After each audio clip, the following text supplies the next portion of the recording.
You need to, especially in the fitness industry now, you need to separate yourself away from what everybody else is doing, because what everybody else is doing isn't working. Do you think everyone could be on camera? No. How if someone's listening to this, they know if they should be on camera or not? If they keep having something that continuously comes up in their mind, which is telling them to continuously do it over and over and over again, and if they've tried it and they feel uncomfortable doing it, but then and then they put it away, sweep it under the carpet, and then it keeps coming back and it keeps coming back. What you have to understand is nobody can, like, you can procrastinate over it for years and years and years. Everybody wants to be known as like the go-to person, or the person who's great and has the great piece of content, but very few people have that natural ability. It's the same as not everyone can step on an Olympia stage and be a bodybuilding champion. Like, some people are naturally gifted in their ability to be able to communicate and talk on camera, whereas others, it will take a lot more time, a lot more effort, and a lot more research to be able to actually create some form of character that is appealing for other people to watch.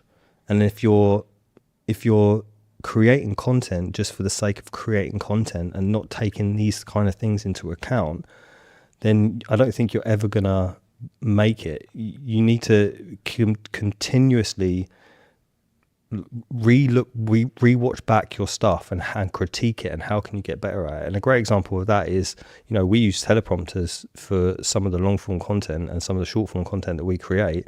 In the first initial stages of using teleprompters, like, you were very like robotic and jagged, and everybody is. But if you look at, obviously people won't be able to notice the difference now, but because they don't see behind the scenes. But if you look back at some of the old teleprompter content that we were creating in comparison to what it is now, it's like night and day. And I think that's one thing that separates someone like yourself, or someone with the, drive to want to become continuously better at whatever it is that they're doing. Then it's the continuous habit of doing the thing and then looking back at the data, how can I make this better, and then continuing moving forward. It's the pursuit of excellence. 100%. And I can give a good example. I think you kind of alluded to there. People kind of create an alter ego of who they are. And an excellent example of this would be Andrew Tate.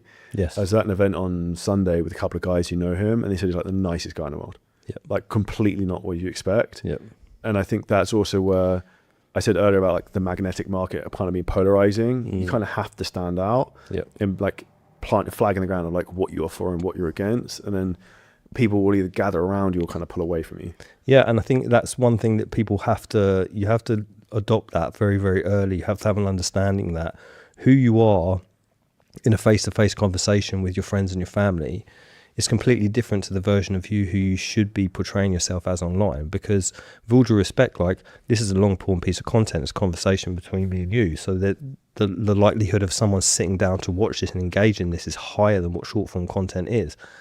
But if we're trying to have a conversation like this and put it on short form content, like, it would never work. You have to have something that stands you out above everybody else. And if you're not paying attention to your personality or the charisma or the energy that you're bringing in regards to short form content, then you're going to fall flat on your face, because you're going to come up against the likes of Alex Hormozy or Layla Hormozy or Cody Sanchez, or say, for example, I don't know who a good example of that would be in the fitness space, but there's people out there that have the personality, have the charisma, and they're portraying that. Would be a good example. Yeah, exactly. Oh, amazing example. Like, someone like Greg Doucette is the epitome of Marmite. You either love him or you hate him. But what you can't take away from him is his success on social media.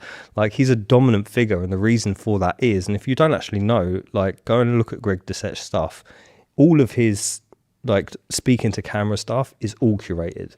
The version of him who's in front of the camera, he's 100% like made that character up in his head, and it's worked for him. And I'm not saying be a different person. I'm not saying, be a fake version of who you are, but take your personality, take your likes, and just expand it by 5 or 10% minimum for when you're hitting record on the camera, and you'll naturally see more progress. Now, if you enjoyed this clip and you're a coach, creator, or a business owner, and you want help in terms of how to scale your business using ads, AI, content, marketing, a lot of things we talk about on the show, then hit the link at the top line of our description in the YouTube video.